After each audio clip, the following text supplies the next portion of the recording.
Well, let's return now to the news development of this evening. BSES, one of the main power distribution companies in Delhi, has announced that it will cut the power tariff hike by 5%. A power tariff hike of 10% had been announced, which the people of Delhi have been refusing to pay. For reactions to that, let's go across to Sanjay Kaul. He's the president of People's Action, which has really been spearheading the movement against paying these bills in Delhi. Mr. Kaul, your first reactions to the BSES announcement of a 5% rollback in the power tariff hike? I'm not impressed at all. We're not interested in dealing with this, and we don't want anybody's dole. We want the government to roll back the 10%. That is the only mandate I have, and that is all we'll stay with. But Mr. Kaul, isn't argument would be that the BSES has now come halfway. If they go the full way, what happens at future power hikes, which may be necessary? Shouldn't the resident welfare associations now also come halfway as well? Madam, we are not negotiating from a position of weakness. This is our money that the BSES is playing with. We are negotiating with the government.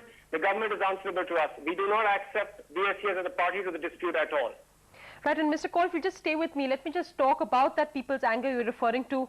This anger and protest over having to pay for what the people of Delhi say are far from satisfactory services has been brewing now for over 2 months, and it's truly been a people's movement.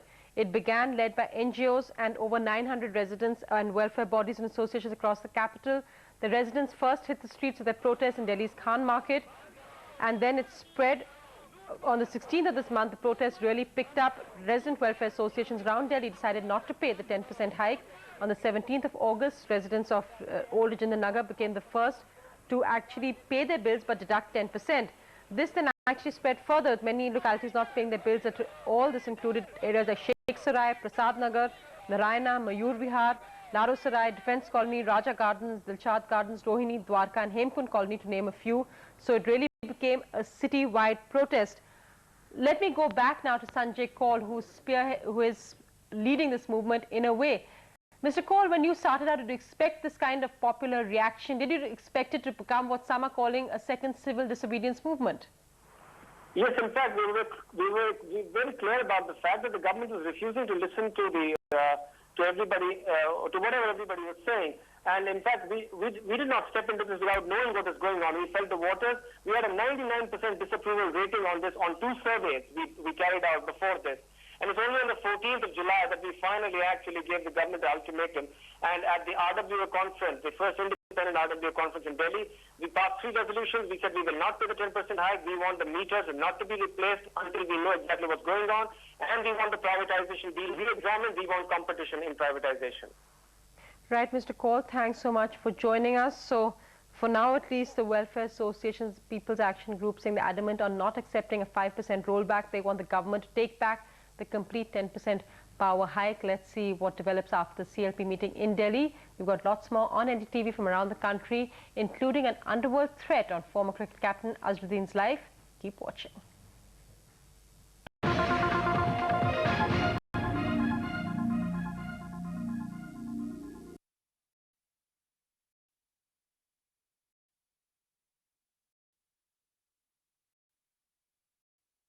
And joining us now is Mr. Sanjay Kaul, the president of the People's Action Group in Delhi, who's actually launched a campaign that's turned into quite an avalanche.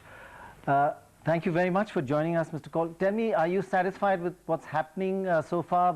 The government in TIS and Reliance also offering some kind of cutback? Not really, Pranay. We are not waiting for handouts from private parties like BSES. We are negotiating with the government for a total rollback, and I don't think anything less than that is acceptable to anybody. Besides, I don't have a mandate for anything more than that from our people. The other thing is, of course, that this is merely the beginning. The real issue still happens to be the issue of the meters and the ones that have been replaced and what to do about them. And, of course, the fundamental problem, privatization without the aspect of competition built into it. I understand the competition and privatization, yes, and that you don't want it to go back to the state. But what I really don't understand, I think we need a little more clarity in this, is this movement from those old mechanical meters to electronic ones seem to be a step forward. Aren't you behaving a bit like the 3-wheeler motors, taxi drivers, who when they went to electronic meters also said we don't want these electronic meters because basically they couldn't fiddle them? No, if you remember, Pranay, we were the guys who actually fought for those electronic meters at that point of time. Now the point is this: the electronic meters that you have today in auto rickshaws don't work, right? So the man who programs the meter is also able to reprogram a meter. Now the question is not that. The question is there is widespread perception that there is something wrong. When people, 99% of the people who use these meters tell you there is something wrong, you don't suspect them, you try and understand the problem. And there seems to be a genuine issue. If somebody was paying 1,600, I can understand that, with all those zero wattage stuff that these guys throw out at you, you can understand a 2,000 bill, but you can't a 6,500 rupee bill. And yes. you can't, Sorry to interrupt. I just want to ask you, you said there's a perception that the meters are wrong. You don't say that you don't think there's anything wrong with those meters. There's a perception. Can't you just correct the perception? Yes, exactly. But that perception is not going to be corrected whether, by Dr. Pranay Roy or Sanjay Paul saying that I think it's okay. You have to go through an entire process of verification, of actually some amount of confidence building, of explaining to people if indeed there is anything to explain. So you really need a complete assessment of the meters and the entire system before you actually go ahead replacing them. That's all we are saying. I would have thought, sir, that it's a fairly simple thing that you could, as your people action group, could change that perception. But as you say, it's not for me to decide these sort of things. Thanks very much.